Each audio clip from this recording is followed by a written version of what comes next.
In this video, we're going to learn about synthetic division. It's basically a shortcut of long division. Why do we have to learn long division then? Because synthetic division only works with divisors that are in the form of x plus some number or x minus some number. But before we get to synthetic division, let's just review that long division process. So we have a divisor of x minus 1. And then we have a dividend of 9x squared minus 5x plus 1. First of all, notice everything is in descending order. Your polynomials 9x squared, then x, and then your constant. We don't have any missing terms. So that division process goes something like this. We look at those first terms and we're dividing those. And we're saying if I divide that, I would get 9x. And so we put that on top. And then we multiply that. We get 9x squared minus 9x. And then we need to subtract. So subtracting is just adding the opposite. And the idea is for that to always cancel out. And then we have a positive 4x. Then we bring down the next term and repeat that process. So again, we divide those front two. And we say 4x divided by x is positive 4. So I put that positive 4 up there, and again I multiply that 4 times the divisor, which is 4x minus 4. Then I subtract, which changes the signs, and I get 5, and that is your remainder. And you would put your remainder over your divisor, and that's your answer. So it's not hard, but it is long, and if you have higher degree polynomials, it's a longer process. What would that look like if it didn't have any variables? So I've removed all the variables. It looks kind of funny, but I wanted to kind of look at that as we learn about the synthetic division. We're going to use the same problem. We still need to have everything in descending order. If we're missing any terms, we need to fill in placeholders. But let's look at this.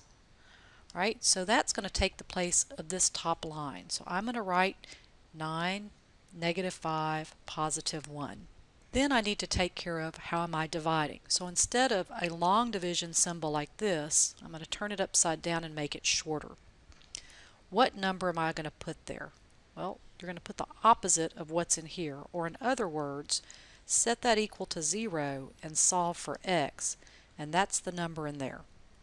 But I still like to think about it as the opposite sign of that number. So now we have our setup. I'm going to draw a line. Notice I've used notebook paper. So those notebook paper lines really help you in long division and synthetic division. We're going to first bring down this number just as it is.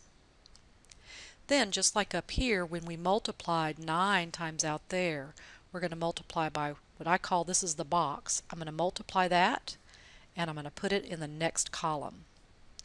Kind of matches that column, and I'm going to add those numbers and I get a positive 4. Then I'm going to repeat the process just like I did up here. I had this 4 and I multiplied out there. I'm going to multiply this 1 times that 4. I'm going to put the answer here and I'm going to add those numbers just like that. And believe it or not, you've done synthetic division. The last step is to write your answer. Notice your answer was 9x plus 4. That's 1 degree less than what you started out with. So if this is 9x squared and you're dividing by an x, that's going to go down 1 degree less. So I have 9x plus 4. This is always your remainder, and you put your remainder over your divisor. So instead of taking 1, 2, 3, 4, 5, 6 lines of notebook paper to work the problem, we have 1, 2, 3, and we're done. As long as you can add and multiply, this is a very easy process. Let's look at these next examples. Here we have a plus 1. So in my little division, I need to take a negative 1. You can either think about that setting it equal to 0 and solving for x, or just know that you need the opposite. Then let's look at those numbers. The x's are in descending order, but are we missing a term? Yes, we are. We need what's called a placeholder here. What's missing? I have x cubed, x squared. What's missing are the x's, and I need a placeholder for that. So let's put the 2, skip a little space, -5. Alright, so this is x cubed, x squared. I have 0 x's. That's your placeholder, is a 0, and a -3. Then we're going to draw the line. We're going to drop this number right down here.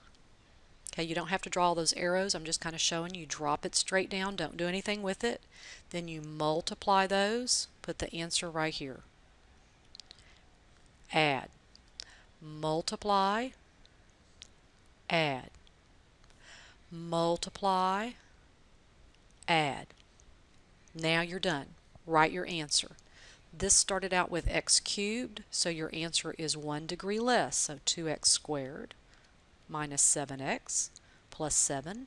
That's always your remainder. So you could say plus a negative, but I'm just going to say minus 10 over your divisor of x plus 1, what we started out with. Isn't that easy? Don't you wish it could always be that easy?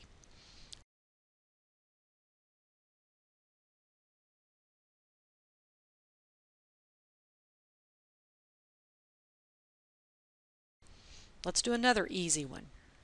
Can you spot the placeholders? Well, it starts out with x to the 4th. Now there's a 1 in there, so I have a 1x to the 4th. What's missing? X cubed. Then we have x squared. Then I have x. What comes after that, believe it or not, should be what's called a constant. You always need that constant term, the one without the x, so I need to put a 0 there as well. So I have 1x to the 4th, 0x cubed, -5x squared, 10x, and 0 for my constant. Okay. What goes in my box? I'm going to take the opposite of that number, which is -3. So drop that first number down, multiply, add, multiply, add, multiply, add, multiply, add. Then write your answer. So again, we started out with x to the 4th, so we want 1 less than that, so we have 1x cubed, and then just descend, we have x squared, then x, then constant, and then that's your remainder. Since it's positive, I'm going to put plus over that divisor.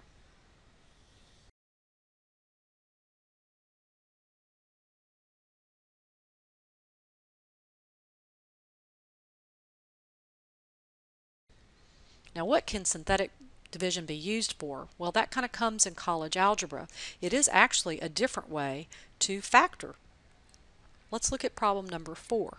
Instead of using long division or synthetic division, let's just see if we could reduce that by factoring. So it's a good chance to review the cubes. Remember, we have x plus 5, and we're going to square that, multiply those together, take the opposite sign, square the last one, and then divide by x plus 5. So we could reduce that out and have that as our answer. Now that's division. That's just dividing by factoring. Could we work that problem the same way if we use synthetic division? And let's see if we get the same answer. Right. So as I look up here, I have 1x cubed, but then I have 0x squares, 0 x's in my constant. So I've got lots of placeholders. I want to take the opposite. So -5 is my opposite. 1x cubed, 0x squared, 0x, and then 125. Bring down that 1. Multiply. Multiply. Write your answer. Started out with x cubed, so that's 1x squared minus 5x plus 25 with no remainder. Notice, same answer, 2 different techniques.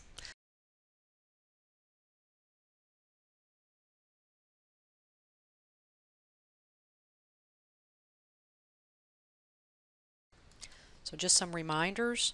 Make sure everything's in standard form in descending order from x cubed, x squared, x, and then your constant. Make sure you fill in all missing terms with your placeholder of 0. And then the last step is don't forget to write that answer. And that answer is always 1 degree less than what the numerator was, which was your dividend.